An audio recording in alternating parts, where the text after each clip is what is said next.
there's one favorite tale here from Brown Mountain. Recounts the sad demise of Belinda and her child, thought to be murdered by her husband Jim, who was having an affair with Susie. The neighbors were suspicious about Belinda's disappearance. A hunch compounded by the appearance of a stranger in town whom they believed helped with the double murder. As a clincher, bloodstains were found in Jim's cabin. Soon after Belinda's disappearance, lights began to appear, and when followed, led to a pile of rocks under which, you guessed it, were found they found bones of a woman and a child. Some say the lights remain as a warning. If you are evil, you will be shown in your true light. Going into some more supernatural stuff here. What do you think? If it took place in certain times of year, it could still be insects and lights from Unless that. insects could... Well, No, I mean people are just associating the two things together. Well, then how would they explain the area where would there be anything growing where the rocks are that have lights and stuff, like plants? It could just be a coincidence. And what could happen is, he murdered his wife in spring, and that's when the fireflies are starting to come out. And would they be interested in human flesh? I'm not bringing that up. I'm just saying that the two things aren't related. It just happened at the same time. Why would it be over there where the smell of the bodies would probably make the insects leave that area? Weather and insects do eat human flesh. Some of them, ones with lights? Not sure, but I'm just bringing up the more science, plausible. I'm trying to shed a light on these dark mysteries. Another legend tells the tale of a bitter battle in the 1200s between the Cherokee and the Catawba Indians. The death toll was quite high, and the lights, people surmise, are the wives and sweethearts, with lanterns in hand searching the forest for their dead warriors. Women historically have carried torches for men, and it seems the women of Brown Mountain were no exception. That is, if mountain lore can be believed. I have heard that is just legend, and that battle has never actually taken place. Well, my friend here, Matt, he's a skeptic. He'll probably say it's cars moving around. It could be cars, ATV, trains, and yes, I know at one point there was a flood there, and after the flood, there were no trains and people were still seeing the lights, but that could have also been brush fires at the time, people walking out in the woods with lanterns, ball lightning, storms. You have to take everything into account.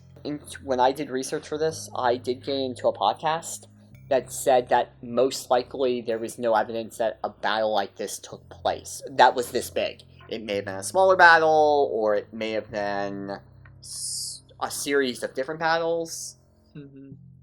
But it's just a tale people are probably telling just to make it sound more interesting. we can't forget that the Indians usually had civil wars with each other. It wouldn't be surprising if there was a battle that took place in a specific area. I'm saying with the amount of people that are fighting is what they said in the podcast. Like, it was like 12,000 people. They didn't have enough men to do something that big. Or the dates don't match up. Like one battle? One tribe was there at one point, another tribe was there, but it's like they're off by like 50 years. Oh, well, I mean... So, it's doing it could have happened 50 years in the future. So they say the 1200s. It could have been any time. Any time of the 1200s. So technically, it probably could have happened. It may have. Like I said, I'm going off what I did with the podcast. The podcast, yeah. Which we will put a link in the description below. And yes, I have not listened to it. My friend here was trying to help me, and I didn't listen to it. So shame on me. Another tale about the Brown Mountain Lights. When a certain mountain guy courted his favorite mountain gal each night, he had to cross through a dangerous patch of forest. To aid in his passage, the gal lit a torch so he would safely find his way. On the eve of their wedding, she lit a torch as she did every night, yet he never arrived. Is she still out there at sunset, hoping he'll find his way? So, I mean, this goes back to like either the burning fire or anything related to the science side. But then again, you know, if a soul is still attached to this earth looking for the lover, it's plausible. with the lack dead of still knowledge and lack of evidence, and we don't know who he is, and we don't know what parts of the story are real and not real. There's a lot, some of this is mostly lore or legend. It's a lot of folklore, and people like spreading stuff like that around. Which just happened. Yeah. Lore leads to other versions of the lights. Consider this one. A family is newly settled from Virginia to the foot of Brown Mountain. The husband and father soon leaves his wife, 3 children, and homestead to fight in the Revolutionary War. When he returns, he finds his home charred ruin with no traces of his family. Sick with grief, hunger, and exhaustion, the lights, some say, is this man still searching for the family he lost? I don't know whether or not there was any family living there at the time during the Revolutionary War. Like I said, you have to look back at all these and how it could be like 2 or 3 different stories combined. Yeah. And we can't really say, and like I've been saying this entire video, what makes more sense, magic spirit lights from ghosts or real science. And yeah, whether or not some of these are legends, lore, or true, it's really hard to debate. Another legend of the Brown Mountain Lights was also told by a young man visiting the overlook. Supposedly an old slave had become lost and wandered with a lantern, trying to find his way back to his master's home, but failing. A pursuit that he now perpetually continues as a ghost. This is a variant, as folklorists say, of a legend related by Joshua P. Warren. And that's what I'm saying with a lot of this is there's stories and alternate versions of stories, and people are retelling them. Then they see car headlights, town headlights, brush fires, lightning, and say, "Oh look, that's a spirit. Oh look, that's a ghost." It's a brush fire. It's stuff that people don't have as much knowledge with. Yeah, but then again, you have to remember the lights in the sky. Whether or not those are insects, they're fairly big. I cannot think of an insect that's pretty big. But then again... But what I'm saying with that is, what if they're not looking at the sky? You're looking off to the mountain, and it's pitch black, and you see what you think is the sky, right? Mm-hmm. And it's really a fire on the mountain. And it's so dark, you can't see anything except for that little speck of light. with me, I would tell what is a sky and what is a mountain. But there's no lights. Well, this is before, your eyes would have to adjust. This is before electricity. Yeah, that's true. Remember, the first things I believe with these were in the 1913s, 1914s. Mm-hmm. Not everybody had electricity back then. They had gas lamps. Cabins. With no, You're taking your more modern, like, oh yeah, I'd be able to see. If you can't see it, you're going to get things mixed up. This tale is, in turn, quite similar to a narrative from West Virginia about the Coal Mountain Light near Moorefield. Mm-hmm. Yeah, attributed to the mid-1800s.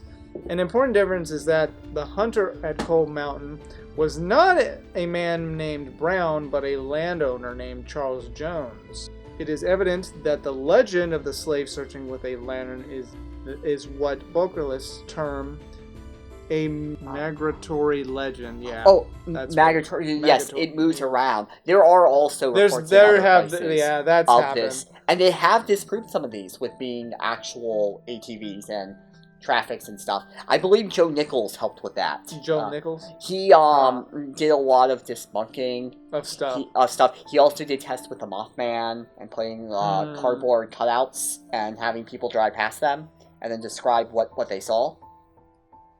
We're gonna save that for another day. I'm bringing up because he also helped with Brown Mountain Lights, which I think I sent you the article too as well. One known is widely different locals, but able to become attached to particular places, whereupon they are said to be localized or local legends. Finally, the Brown Mountain Lights have been claimed by some mountain folk as a form of divine warning. Another account details a hunter who traveled into Brown Mountain with his trusted servant. While the hunter went off in search of game, the servant stayed behind to set up camp. When the master didn't return, the beloved servant, lantern in hand, went off in search of him, and to this day, people still see the light of the lantern as he searches for his long lost master. Yeah, so some of these they're kind of getting mixed up with some of these stories. That's what I'm saying. Whether or not they're true, I mean, some of them could be true, but they're probably a bit, I guess, fictionalized. They're exaggerated. Ways. People want to make the stories more interesting than, hey, I went out to the woods. I gotta go find my master. I fell into a ditch and died, and my master died on the hunt. To, hey, look, he was never seen again, and then the other guy was never seen again. It sounds more interesting, and it goes back to explaining with why you're seeing lights and stuff like that, lights and stuff. Which also could be people playing practical jokes or testing it. Plausible, but I don't know whether or not people would really want to be out that late. It's back in the thing. You have to remember, back in the 70s, and there's not that much to do, people will go and do that.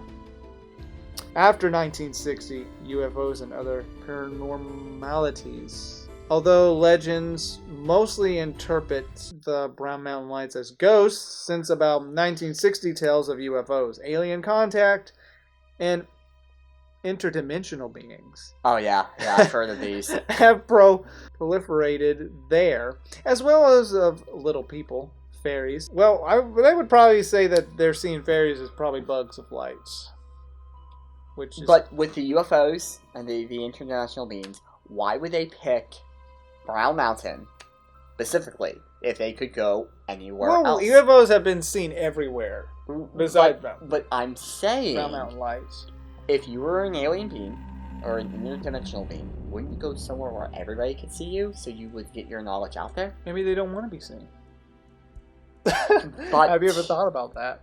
Yes, but I'm just bringing up, it doesn't make logical sense. And well, there is an example here. Mm-hmm. A local man named Ralph Lale claimed to be in telepathic communication with the lights, which he said directed him to a secret crystal-filled cave.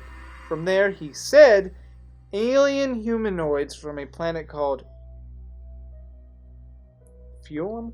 Some of these words are weird. No. Fuelum. No. Fuelum, that's probably what it is.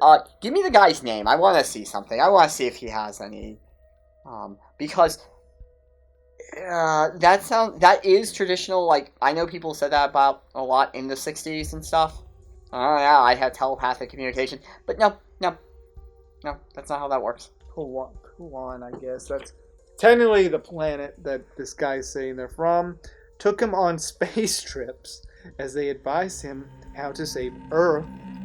Leo operated the Outer Space Rock Shop Museum when he exhibited an alien mummy. A grainy photo shows it looking for all the world like a carnival sideshow. I can't find him. That's the thing. Like, when I look, you can't find him.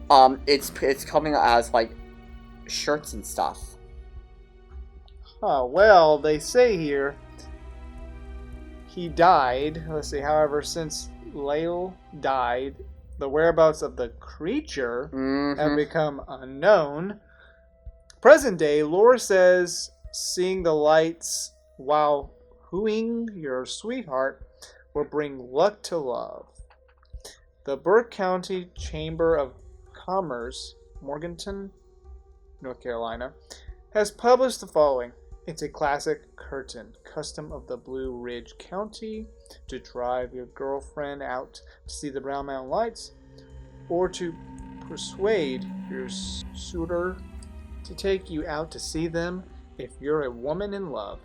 If you see the lights, the legend implies you'll be lucky in love. If not, your courtship will come to nothing.